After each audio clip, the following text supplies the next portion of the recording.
ऐसा कुछ नहीं है। आजाद समाज पार्टी का कुछ नहीं है, 0/0 है। क्योंकि लोग जानते हैं, देखो चंद्रशेखर भाई आवाज करके बहुजन समाज पार्टी को वोट करेंगे, सपोर्ट करेंगे और बहन जी की सरकार बनाएंगे। जय भीम उनकी मजबूरी है कहना, इसलिए वो कह रहे हैं। और बाकी चाहे सपा हो, अगर 2024 में एकजुट नहीं होंगे तो हमारी। नमस्कार सर, क्या नाम हो आपका? हमारा नाम है लल्लू गौतम जी। और आज जो ये 14 अप्रैल बाबा साहब की 133 जयंती है जी, इसमें जो भीड़ उमड़ी हुई है जी, ये संदेश है कि 2024 में आने वाला जो चुनाव है सब एकजुट होकर के बहुजन समाज पार्टी को वोट करेंगे, सपोर्ट करेंगे और बहन जी की सरकार बनाएंगे। सर जैसे कि आज 14 अप्रैल बाबा साहब की जयंती है, इसके उपलक्ष्य में जैसे बीजेपी देख लें, योगी आदित्यनाथ जी को देख लें, वो भी आज के दिन बाबा साहब की जयंती मना रहे हैं। तो इससे कुछ प्रभाव पड़ेगा? जैसे हमारे बहुजन समाज उधर की तरफ खींचने की कोशिश कर रहे हैं, इससे क्या प्रभाव पड़ेगा?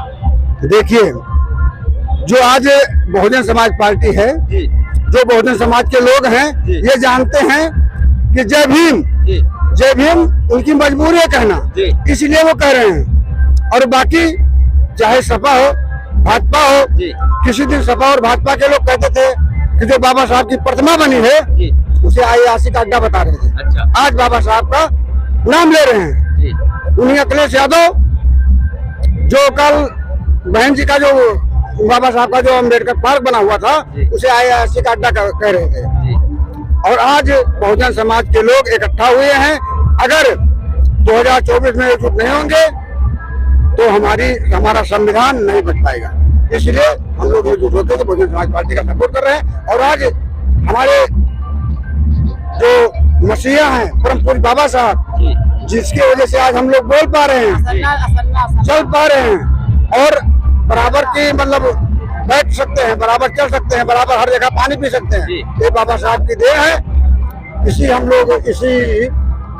के लिए हम लोग प्रयास कर रहे हैं कि बहुजन समाज पार्टी और सब लोग सपोर्ट करें और वोट दें। जिस तरह से यहाँ पर आजाद समाज पार्टी का भी कुछ आज तक जन आधार लोग कह रहे हैं कि कवरेज की हमने, तो उसमें न पता चला कि आजाद समाज पार्टी का भी कुछ हद तक यहाँ पे वोट परसेंटेज मिला है। तो सर उस पर आप क्या कहना चाहोगे? बहुजन समाज ऐसा कुछ नहीं है। आजाद समाज पार्टी का कुछ नहीं है, 0/0 है। क्योंकि लोग जानते हैं, देखो चंद्रशेखर भाई आवाज उठाते हैं बहुजनों की, बात ठीक है, लेकिन उनका कोई जनाधार नहीं है। बहुजन समाज पार्टी की जितने नेता निकले हुए हैं, चाहे वो सपा में गए हों, चाहे बीजेपी में गए हों, क्योंकि बहुजन समाज पार्टी नेताओं की एक फैक्ट्री है, इसी सभी लोग निकले हैं। और बीजेपी में बहुत से दल हैं, लेकिन आखिरी में क्या करते हैं, कमल फूल को वोट करते हैं। हाल फिलहाल में स्वामी प्रसाद मौर्य ने अपना समर्थन आजाद समाज पार्टी को दे दिया है नगीना से चंद्रशेखर जी को।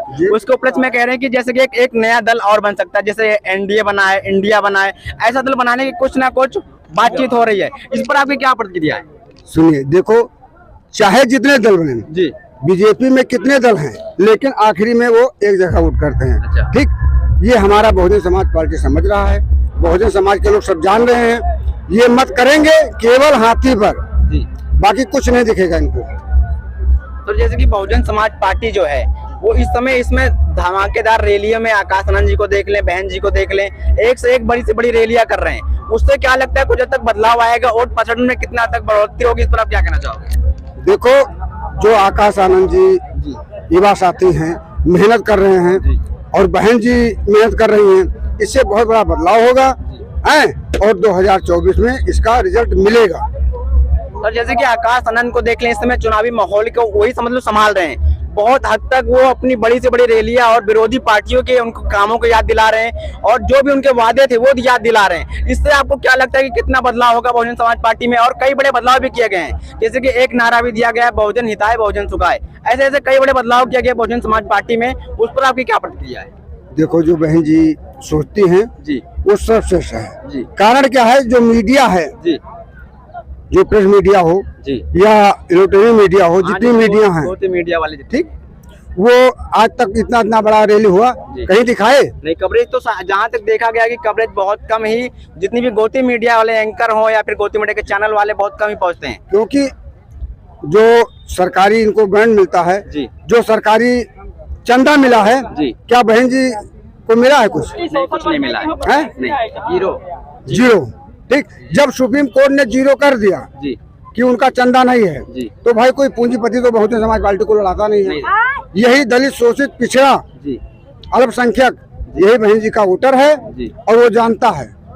क्या जब वो सुप्रीम कोर्ट का आदेश निकला सभी लोग नहीं जाने? जी ठीक, इसलिए सब लोग दिल में हैं, बहन जी दिल में हैं और बहन जी को वोट करेंगे और वास्तविक बहन जी चुनाव जीतेंगे। सर, जिस तरह से यहाँ पे देखा जाए अभी कोई टिकट फाइनल नहीं हुआ है अपनी इस लोकसभा में, तो इस पर जैसे कि बहुजन समाज पार्टी का कोई प्रत्याशी अगर आता है तो उस पर आखिरकार क्या मुद्दा होगा यहाँ पर, और जिस तरह से हमें बड़े बड़े मुद्दे दिखाए जा रहे हैं अभी हाल फिलहाल में, उस पर आपकी क्या प्रतिक्रिया? सर ये बताइए, बीजेपी का टिकट फाइनल हुआ? नहीं, सपा का नहीं।